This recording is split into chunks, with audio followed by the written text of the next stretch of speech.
Continuamos con nuestro estudio de la herencia de los santos. Vamos a notar una cosa muy importante en el Antiguo Testamento que tal vez hemos pasado por alto. Cuando llegó el día en que los israelitas cruzaron y entraron en la tierra, no fue ni Moisés ni Aarón quienes les entregaron la herencia. Moisés fue fiel, como nos dicen Hebreos, en toda la casa de Dios. Aarón también fue bastante fiel, pero los dos fracasaron. Ellos representan la ley, y ni Moisés pudo entrar, ni Aarón tampoco. Así que ellos no pudieron repartir la herencia, sino que fueron Josué y Eleazar quienes repartieron la herencia. Estos dos nos hablan de una u otra manera de Cristo en resurrección. Nos habla del Cristo quien ha traído la gracia. La ley nunca ni jamás da herencia. No la dio en aquel tiempo ni la da ahora. Usted, mi hermano, no va a alcanzar lo mejor de Dios por medio de la ley. Si usted aplica la ley o en alguna forma está siguiendo la forma de la ley, no podrá alcanzar lo mejor de Dios. Recuerden que Aarón tenía 4 hijos, pero 2 de ellos murieron, Nadab y Abiú, quienes eran los 2 mayores. Ellos murieron porque ofrecieron fuego extraño. Hay una linda lección en esta porción, porque también hoy en día muchos están ofreciendo fuego extraño, creyendo que están ofreciendo culto al Señor, pero es fuego extraño. Números capítulo 20, versículo 23 al 25 dice: Y Jehová habló a Moisés y a Aarón en el monte de Hor, en la frontera de la tierra de Edom, diciendo: Aarón será reunido a su pueblo, pues no entrará en la tierra que yo di a los hijos de Israel, por cuanto fuisteis rebeldes a mi mandamiento en las aguas de la rencilla. Toma a Aarón y a Eleazar su hijo, y hazlo subir al monte de Hor. Eleazar fue el tercer hijo de Aarón, pues los 2 primeros murieron. El número 3 nos habla de resurrección. Los 2 primeros están muertos. Entonces le corresponde al tercer, como resucitando de entre los muertos, ser el próximo sacerdote, el cual estaría junto a Josué para distribuir la herencia. Josué es tipo de Cristo, en resurrección, porque él cruzó el río Jordán, tipo de la muerte, sepultura y resurrección. Moisés no cruzó el río Jordán. Tal vez es un pequeño detalle, pero para mí tiene grande importancia, especialmente cuando venimos al Nuevo Testamento para entender cómo recibimos la herencia. La ley procede con una manera legal de administrar la palabra y las cosas de Dios, así que nunca es para dar aliento al pueblo de Dios porque le deja aplastado, turbado y agitado. Es por la gracia de nuestro Señor que tenemos una herencia y alcanzamos una herencia. Leemos en Josué capítulo 17, versículo 4. Estas vinieron delante del sacerdote Eleazar y de Josué, hijo de Nun, y de los príncipes, y dijeron: Jehová mandó a Moisés que nos diese heredad entre nuestros hermanos, y él les dio heredad entre los hermanos del padre de ellas, conforme al dicho de Jehová. El capítulo 17 de Josué nos habla de la administración de la herencia. Vinieron estas mujeres para reclamar su herencia. ¿Y a quién la reclamaron? A Josué y a Eleazar. Ellos le dieron heredad entre los hermanos del padre de ellas, conforme al dicho de Jehová. No vinieron a Moisés ni a Aarón, sino a Josué y a Eleazar. ¿Qué es lo que impide a los hijos de Dios de echar mano de su herencia? Muchos creyentes creen que por simplemente ser hijos de Dios pueden alcanzar toda la herencia.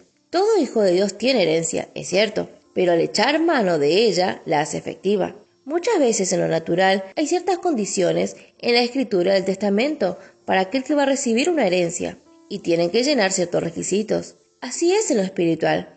Dios ha fijado requisitos para alcanzar la plenitud de la herencia. Muchas veces hay condiciones, no es así nomás que se recibe la herencia. Muchas veces hay algo en la escritura que dice hay que hacer tal y tal cosa. Es igual con nosotros como hijos de Dios. Sí, tenemos una herencia que nos corresponde, pero hay cosas que también pueden impedir que nosotros echemos manos de esa herencia. Es evidente, comparando escritura con escritura, que muchos hijos de Dios no van a alcanzar una herencia completa. Tal vez alcanzarán algo, por supuesto, pero simplemente no podrán gozar ahora ni en el cielo de la plenitud de la herencia. Sed pues imitadores de Dios como hijos amados. Efesios capítulo 5, versículo 1. Imitadores de Dios.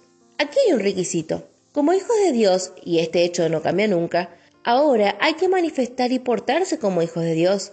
Sed imitadores, no por imitación falsa, sino simplemente permitir la vida de Cristo que está dentro nuestro controlar toda nuestra vida. Y en esa manera llegamos a ser imitadores de Dios como hijos amados. Y andad en amor, como así también Cristo nos amó y se entregó a sí mismo por nosotros, ofrenda y sacrificio a Dios en olor fragante. Efesios capítulo 5, versículo 2. Si no andamos con el Señor como anduvo Enoc, no podemos esperar la plenitud de la herencia. Hay muchos creyentes que andan como quieren y después piden a Dios su ayuda. Andan como quieren, no asisten a los cultos, no leen sus Biblias, no oran y su vida es una vida desordenada. Tal vez están viviendo en fornicación u otras cosas que no son propicias para un hijo de Dios y después vienen y piden oración. Que el Señor bendiga mi vida, así tal como está. No dicen, hermano, ore por mí para que el Señor me cambie, para que así pueda bendecirme. No piden así, sino piensan, yo quiero que Dios bendiga mi vida desordenada. Quiero que Él me bendiga en el estado en que estoy. No, no y no. No podemos alcanzar la plenitud de nuestra herencia en esta forma. Hay requisitos. Sed imitadores de Dios. Dios dijo, yo soy santo. Sed pues vosotros santos. Hoy nos dice la misma cosa, aunque no estamos bajo la ley, porque Él no ha cambiado. El Dios que dijo así a Israel es nuestro Padre, y Él aún es santo. No perdió su santidad. Él es tan santo ahora como siempre ha sido, y nosotros como sus hijos tenemos que comportarnos igual que Él. La vida no rendida al Señor impide alcanzar lo mejor que Dios tiene. Leamos en Salmo 47, versículo 1 al 4. Pueblos todos, batid las manos, aclamad a Dios con voz de júbilo, porque Jehová, el Altísimo, es temible, Rey grande sobre toda la tierra. Él someterá a los pueblos debajo de nosotros y a las naciones debajo de nuestros pies. Él nos elegirá nuestras heredades, la hermosura de Jacob, al cual amó. En este salmo encontramos otra cosa muy importante en cuanto a la herencia. Dios mismo, Él nos elegirá nuestras heredades, la hermosura de Jacob, al cual amó. Dios es temible y es Él quien va a elegir nuestras heredades. Dios ha elegido nuestra herencia ya. En lo natural, generalmente no tenemos el privilegio de elegir nuestra herencia. Eso depende de muchas cosas. O sea que recibimos la herencia así tal cual como está. Nos alegra que Dios haya elegido nuestra herencia, y es la mejor posible. La mayoría de los creyentes dirían, bueno, somos salvos, y estoy bien con eso. Ya estoy satisfecho, porque voy al cielo. No voy a ir al infierno, y esta es mi herencia.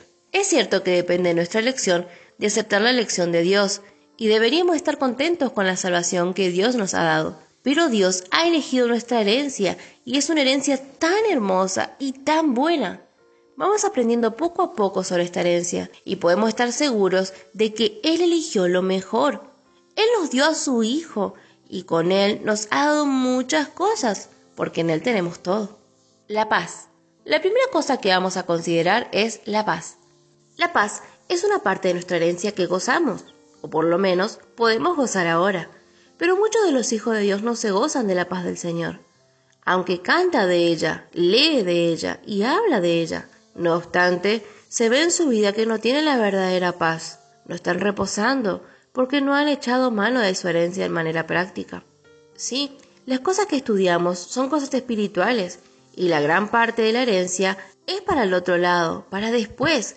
Eso podemos entender, pero hay también cosas que Dios nos ha dado, y Él quiere que la disfrutemos, ahora en esta vida, porque es nuestra herencia.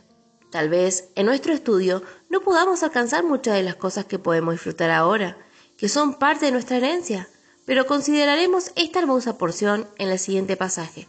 Juan capítulo 14, versículo 27. La paz os dejo, mi paz os doy. Yo no os la doy como el mundo la da. No se turbe vuestro corazón, ni tenga miedo. Que es una parte muy importante de las promesas de nuestro Señor Jesucristo, tocante a nuestra herencia que podemos gozar ahora en esta vida. La paz os dejo, mi paz os doy. Yo no os la doy como el mundo la da. No se turbe vuestro corazón ni tenga miedo. Cuando Cristo estuvo en la tierra, Él dijo, mi paz os doy. No tengan miedo. A pesar del hecho de que somos hijos de Dios, a pesar del hecho de que tenemos al Hijo de Dios dentro de nosotros, a pesar de que es Cristo en nosotros la esperanza de gloria, a pesar de que nuestro Padre es del cielo y que somos un pueblo celestial. ¿Dónde vivimos? Vivimos en el mundo. Somos seres humanos rodeados de tantas cosas que realmente no traen paz. Vivimos en un mundo muy turbado, muy agitado por varias razones. Leemos Juan capítulo 14, versículo 28. Habéis oído que yo os he dicho, voy y vengo a vosotros. Si me amarais, os habríais regocijado, porque he dicho que voy al Padre, porque el Padre es mayor que yo. Qué interesante es la humildad de este hombre, que Pablo dice que no estimó al ser igual a Dios como cosa que aferrarse. Y Juan, en su epístola, dice que él era el Verbo, y el Verbo era Dios. Sin embargo, él mismo dice que el Padre era mayor que él. Sigamos leyendo el versículo 29 al 31. Y ahora os lo he dicho antes que suceda, para que cuando suceda creáis. No hablaré ya mucho con vosotros, porque viene el príncipe de este mundo, y él nada tiene en mí. Mas para que el mundo conozca que amo al Padre, y como el Padre me mandó, así hago. Levantaos, vamos de aquí. En esta ocasión vemos que había llegado la hora, el fin del ministerio del Señor Jesús en cuanto a su ministerio público. En aquel momento, él estuvo andando bajo la sombra de la cruz, y él sabe que dentro de muy poco tiempo tendrá que morir en la cruz, y después volver a su Padre. Sin duda, los discípulos, aunque no entendieron ni comprendieron muy bien, pudieron también sentir cierta tristeza, y Jesús sabía que ellos estaban sintiendo esa tristeza. Mas Jesús le dejó la paz suya. Jesús le dijo, levantaos, vamos de aquí. En cuanto a nosotros, ya es tiempo de levantarnos y gozarnos de la herencia. En lo natural, una herencia es algo, sea dinero, casa, terreno o lo que sea, que pertenecía antes a otro, pero ahora por vía legal pertenece a otra persona. Note cómo el Señor lo expresa aquí. Mi paz os doy. No es simplemente la paz, cualquier paz, sino la paz que tenía el Señor Jesucristo. Estamos hablando del Creador del universo, de aquel que habló y todo lo que existe llegó a existir. Él es aquel que anduvo 33 años en la tierra y siempre tenía paz. En medio de un mundo agitado, un mundo que en verdad era contrario a él, él siempre tenía paz. A veces pensamos que el mundo está tanto en contra de nosotros, y es cierto por un lado, pero solamente por el hecho de que Cristo está dentro de nosotros. Si no fuera por eso, el mundo no estaría en nuestra contra. Pero como Jesús mora en nosotros, entonces, sí, porque en todo sentido el mundo está en contra de él. Así Jesús tenía a su lado un puñado de hombres torpes, a los que llamaba discípulos, y tenía por todos lados los que le acusaban de una u otra cosa. Él vivía en un mundo lleno de pecado, pero nunca ni jamás le vemos a él turbado, en el sentido de haber perdido su paz. Es cierto que él dice, al mirar la cruz, mi alma está turbada, pero en ese momento él estaba contemplando su obra en la cruz, no al mundo en que vivía. Estoy hablando de su vida diaria. En todas las situaciones él tenía paz, y lo que nosotros hemos recibido es la misma paz de Jesucristo. Esta es la paz que tenemos, y es parte de nuestra herencia que él nos dejó, para que nosotros, aunque vivamos en un mundo turbado, podamos disfrutar la paz ahora mismo. Las cosas van de mal en peor, y de peor en peor, y en aumento aún. No podemos esperar que el mundo mejore, pero en medio de todo esto, la maravilla es que tenemos una paz. Pareciera que nosotros tendríamos que estar muy preocupados por ciertas cosas, pero es extraño. Porque Jesús dice, yo les doy mi paz. ¿Cuántas veces los discípulos estuvieron agitados? En una ocasión, cuando llegó el tiempo de pagar los impuestos, Pedro dijo al Señor, ¿qué vamos a hacer? ¿Cómo vamos a pagar? Muchas veces nosotros también hemos dicho esto en la faz de impuestos, deudas, lo que sea. ¿Cómo vamos a pagar? Es una agitación de todo el ser, tan preocupados que a veces ni dormimos. Pensamos, ¿cómo vamos a hacer para pagar? El Señor le dice a Pedro, ve y saca un pez del mar. Pedro era pescador, así que eso lo pudo hacer. El Señor siguió diciendo, el primer pez que saques tendrá en su boca una moneda. Sácala y paga la cuenta. La paz del Señor no fue preocupada. Es interesante también cómo el Señor de los señores, el creador y dueño del universo, se sometió a las leyes de la tierra. Él no dijo, no, yo no voy a pagar impuestos porque yo soy el creador. Ciertamente él no tenía que pagar, porque él era dueño. Sin embargo, él pagó. ¡Qué lección para nosotros! Me maravillo cuando pienso en la vida de este hombre, sin pensar en su muerte y en su obra redentora. Me maravillo observando su vida diaria, día tras día. Yo quiero ser como él. Mi paz os dejo. Es la paz del Señor. Es tiempo de levantarnos y gozar de la herencia. En otra oportunidad, los discípulos estuvieron andando, yendo por el mar, y se levantó un gran viento en el mar, y el barco comenzó a tambalear. Y estaban por hundirse ya. ¿Y Jesús dónde estaba? Estaba durmiendo. Ellos le dijeron, ¿no te das cuidado de nosotros? ¿no te importa que nos estemos hundiendo? Y el Señor se levantó y les dijo, en Marcos capítulo 4, versículo 40, ¿por qué estáis amedrentados? ¿Cómo no tenéis fe? Me gustaría poder decirles que los tiempos en que vivimos van a mejorar, que la política va a ser mejor, que la economía va a ser mejor también, que va a haber menos violencia en el mundo, que los creyentes van a ser más espirituales. Pero las Escrituras nos dicen lo contrario. Aquel día, cuando llegó la noche, les dijo, pasemos al otro lado. Y despidiendo a la multitud, le tomaron como estaba, en la barca, y había también con él otras barcas.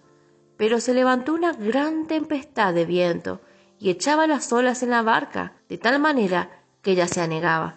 Marcos capítulo 4, versículo 35 al 37. Esta escena no es poca cosa, es algo real, fue una tormenta real. No podemos negar que las cosas que están pasando aquí no existen. Sí, existen, son reales, pero nuestro Dios es más real. En tales situaciones de la vida, cuando parece que nuestro barco va a hundirse, Jesús ofrece su paz. Y él estaba en la popa, durmiendo sobre un cabezal, y le despertaron y le dijeron, «Maestro, ¿no tiene cuidado que perecemos?» Y levantándose respondió al viento, y dijo al mar, «Calla, enmudece». Y cesó el viento, y se hizo grande bonanza. Marcos capítulo 4, versículo 38 al 39. Esta es la paz de Jesús, y esta es su paz. No estamos hablando de algo tan especial que nosotros estamos volando por el aire. No, vemos aquí que así fue el acontecimiento real de la naturaleza. La barca en que ellos estaban era real, eran cosas reales, los hombres eran reales, el viento que se levantó era real, y el peligro también era real. Pero Jesús se levantó y simplemente dijo, «Calla». Sí, todo alrededor de él fue agitación, pero Jesús dijo, «Mi paz domina, no la agitación del mundo». Dice que Jesús se levantó e hizo gran bonanza.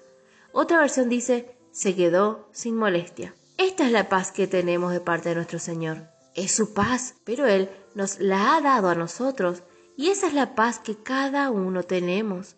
Tenemos la oportunidad de echar mano de esta paz. Yo no sé la condición o la situación de cada uno que está oyendo estas palabras, porque por una u otra razón hay muchas cosas que nos causan agitación. Hay muchas situaciones que realmente nos causan preocupación en nuestras vidas, pero tenemos la paz del Señor, tenemos su paz.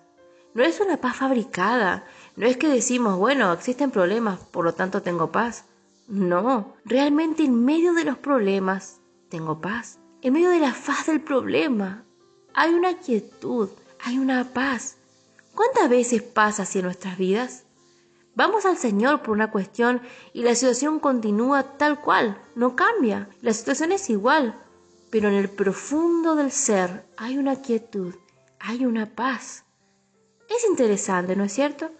Esta es la paz del Señor. Así que tal vez no cambie la situación en nuestro medio. Dios no hizo ningún milagro todavía, pero nos da la paz. Esta es la paz del Señor Jesucristo. La vemos en su ejemplo. En nuestra vida hay agitación diariamente, pero vemos el ejemplo del Señor Jesús al reprender la tempestad y se enmudeció. El mundo está turbado, pero el creyente tiene la paz de Jesús. El Señor bendiga ricamente.